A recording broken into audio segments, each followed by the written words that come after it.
Pops, welcome. Saturday morning cartoons with this guy. That's right. Batman, the animated series. Another great episode introducing the Clock King. That's right. And this is one of those you get to throw some shade at Pops because I love this. And this is a complete deviation from the comic version, who I believe's real name is Clockman and was a Green Arrow antagonist. I don't care. I don't care. I'm good. So the Clock King, his name is Temple Fugit, which is a play on the Latin tempus fugit, which is time flies. A dude is obsessed with time. The episode opens with like a backstory, introducing the character. So Temple Fugit, and he's been writing to work on this train with Hill. Hill's a lawyer at this point. Now remember, from the recent Joker episode, Mayor Hill is obviously now the mayor. And here, this lawyer from 7 years ago is giving him advice on loosening up because Temple has this like crazy OCD addiction to schedules and keeping time and all this different type of regiment stuff. And he reveals he has this massive court case over $20 million that could ruin him if he loses it. And Hill's like, listen, you're kind of a mess, man. You're wound up way too tight. You need to relax. So talks about having coffee, but having coffee at 3:15 instead of 3 and go outside somewhere, relax, calm down, decompress. So yes, that's what he does. And no surprise, right? The cliche, nothing goes right. So there's kids playing with the ball. The ball hits him. So his documents go everywhere. They're caught in the wind. And then one lands in a fountain, so he's trying to get it, and a dog scares him, and he falls in the water. So when he shows up at court, he's a complete mess. He's late, covered, he's wet. Anyway, so he loses the case, right? And it's like, no, and it's a zoom in on the mouth screaming no 7 years later. Well, now Hill, that guy, is running for re-election. We have this quick little scene with Bruce and Alfred in one of the Rolls Royces, followed by the motorcade. They're headed to a fundraiser. And Alfred gets hit by a taxi, right? And there's a little bit of banter, and Bruce notices that the traffic lights are flashing, like they're going all through different colors. And of course, the Clock King, who's way overhead, you don't see him at this point, but he's way overhead. And there's like a little minor explosion from this remote, and it's like a distorted banner of the banner, time for change, and that kind of thing, jabbing at the mayor. And because this is seen a little bit by Bruce, we have really one of the great elements of doing an animated series and not live action with this, because it really works here, can work in a comic book, but hard to pull off on an animated show. Definitely with Batman, compared to live action, you'd have a really hard time pulling this off with Batman. So Bruce is running up these stairs, right? He's doing this, and then as you go, the silhouette changes, and he becomes a silhouette of Batman getting to the high rise, running up these stairs, where he changes into the Batman costume uniform. And there's a brief exchange when he goes out front, because he turns around, basically he's Clock King or whatever. And he basically, the image that you see there is he slings these clock things that creates an explosion. Basically, it's a diversion for him to get away. And, basically it's all those kinds of things. And then Batman's trying to investigate. And what, we continue to have all sorts of interesting elements here that are kind of played up here, by the way.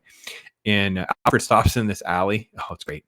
So they're basically in the rolls, and Bruce is in the back, right, doing this stuff. There's like a computer and stuff like that. Anyway, and but Bruce is dressed as Batman, and he said, "Wait here."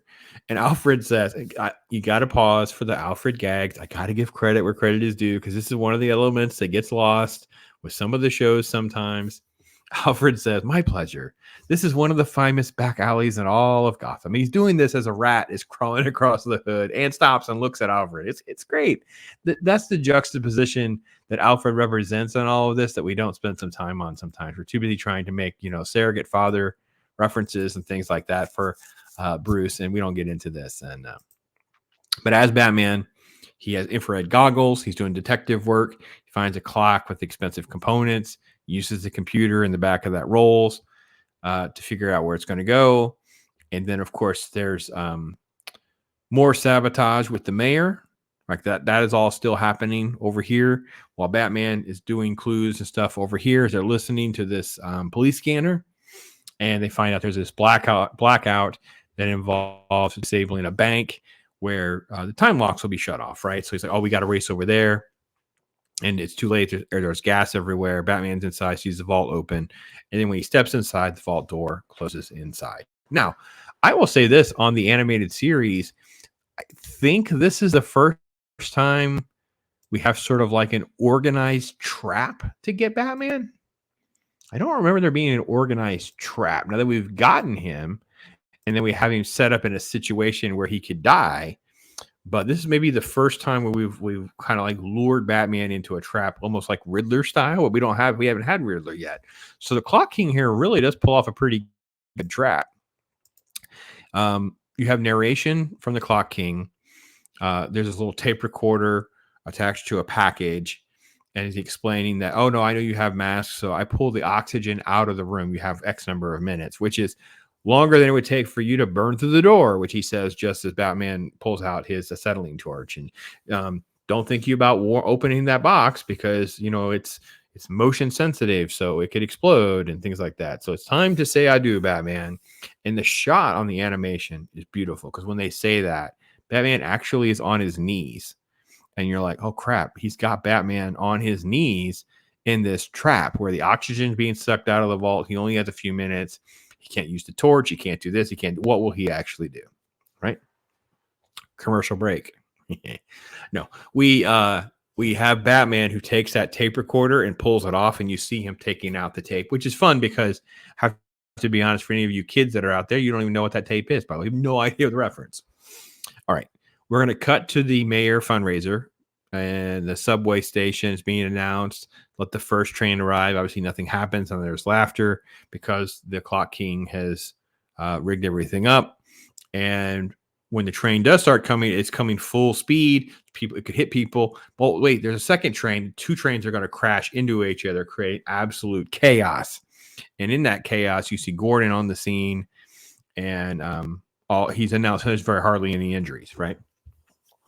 How did Batman get out of the vault? Well, we see a quick shot with Batman. He's taking that tape and he's rigged up a pulley system. So he's moving the box closer and closer to the vault door so it can explode. And what he's done is he's created like a stack, what look like sandbags, but we're just assuming there's money in them. He has like this little, like a soldier mound, like a little mound of sandbags to hide behind with the explosion. And he's barely able to stay awake. Like he's nearly out of oxygen. His vision is blurred, but he throws that batarang, hits the bomb. Explosion goes off. Now, this is, again, another thing they get right on the show. They are not getting right sometimes in live action films is Batman's hurt. Man, he's knocked over. He's hardly got any oxygen. It takes him a minute before he's back in action. You see the pause. You see, the humanity of the guy inside the costume, behind the mask. It's great. Mayor Hill's missing after the train accident. Fugit has him tied up to the giant hands on this clock that are going to crush him at 3:15. So imagine, he's on this, Mayor Hill's on this hand, and this hand is inching closer to 3:15. It's going to crush him. And he's like, well, I had nothing to do with this. And he's like, oh, you did it on purpose. You made me miss that court case. You messed me up. It was your firm. He's like, no, it wasn't me. Right. And then, of course, he lets out a great villain cackle laugh as the Batman shows up. That's right. Batman shows up just in the nick of time. They get into a fight. And I will say this. We don't talk about the Clock King. He has some serious swordsmanship talents here that definitely are superior to Batman. So this little staff. Oh, I don't have this picture. This little staff that he has, it's like a sword. It's in the shape of like a clock arm. And he's quite the swordsman with this thing. So there's like banter about, I know it takes you a 20th second to throw a punch, and Batman's like, no, yeah, but it takes me 30 seconds to do a kick. And so you think Hill could have been saved, but basically the clock is going to collapse because they've gotten his sword staff thing stuck in it. So it's shaking. He's like, Fugit's like, well, there's always a way out. And of course, Batman's like, I don't know what to do. Of course, he finds a way, of course, to not only get out at the last minute, but to save Hill. And Gordon and Batman are there at the end going, well, there's no signs of him. How could he have survived? It's like, well, I survived. He survived, right? Again, we don't have to have spoon-fed endings. We don't have to have some sort of cheesy, cheeky, everything's all wrapped up. we can just have the dude that's just out there somewhere. He's got to have another plan. He's going to come at the mayor again. Mayor's actually racking up enemies because, he wronged the Joker and he got away with it. Now he's wronged the Clock King and gotten away with it. So expect this to keep coming up as the series progresses. Joker is up next again. Episode 15 is Joker, The Last Laugh, which, of course, the Joker episodes, Mark Hamill. Ooh, it's so good. But I got to give credit where credit's due. I love the Clock King episode. Really enjoyed it. Thought it was a lot of fun. Had a good time. Again, it's fantastic. The animation detail, the execution, and all of that is just tremendous. And like I said, I can take a little bit of hit if you need to because, I like the Clock King, even though I'm willing to admit how it deviates dramatically from the comic book lore, which, I do rail against. But the heart of it, I think, is there. So anyway, that's my take. Tell me what you guys think. Enjoy your Saturday and Saturday morning cartoons. And thanks for joining me on Pops.